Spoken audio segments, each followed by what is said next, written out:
ದೇಶದಲ್ಲಿ ಹವಾಮಾನದ ಸ್ವರೂಪ ದಿಢೀರ್ ಬದಲಾಗುತ್ತಿದ್ದು ಬಂಗಾಳ ಕೊಲ್ಲಿಯಲ್ಲಿ ವಾಯುಭಾರ ಕುಸಿತದ ವ್ಯವಸ್ಥೆ ಬಲಗೊಳ್ಳುತ್ತಿದೆ.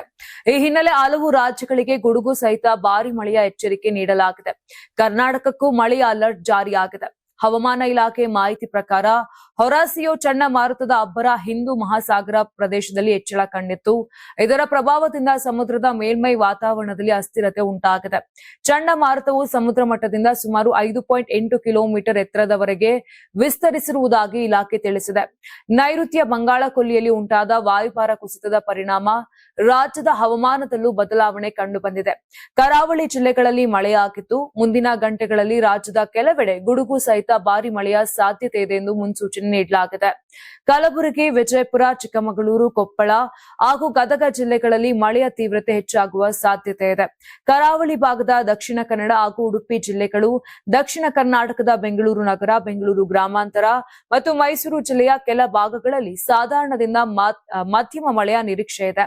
ಕಡಿಮೆ ಒತ್ತಡದ ಪ್ರದೇಶದ ಪರಿಣಾಮ ಗಂಟೆಗೆ 30ರಿಂದ 40 ಕಿಲೋಮೀಟರ್ ವೇಗದಲ್ಲಿ ಗಾಳಿ ಬೀಸುವ ಸಾಧ್ಯತೆ ಇದೆ. ಕೋಲ್ಕತಾ ಸೇರಿದಂತೆ ದಕ್ಷಿಣ ಬಂಗಾಳದ ಹಲವಾರು ಭಾಗಗಳಲ್ಲಿ ಮೋಡ ಕವಿದ ವಾತಾವರಣ ಹಾಗೂ ಮಧ್ಯಂತರ ಮಳೆಯ ನಿರೀಕ್ಷೆ ಇದೆ.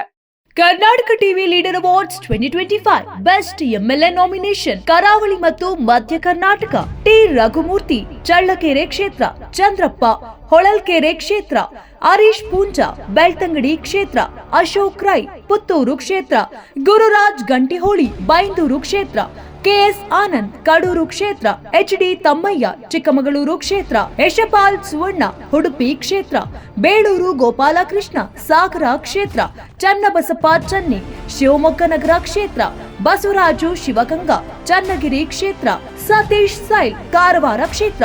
ಕರ್ನಾಟಕ ಟಿವಿ ವಾಟ್ಸ್ಆಪ್ ಚಾನೆಲ್ ಮೂಲಕ ವೋಟ್ ಮಾಡಿ ಹಾಗೂ ಇವರಲ್ಲಿ ಬೆಸ್ಟ್ ಎಂಎಲ್ಎ ಯಾರು ಕಮೆಂಟ್ ಮಾಡಿ.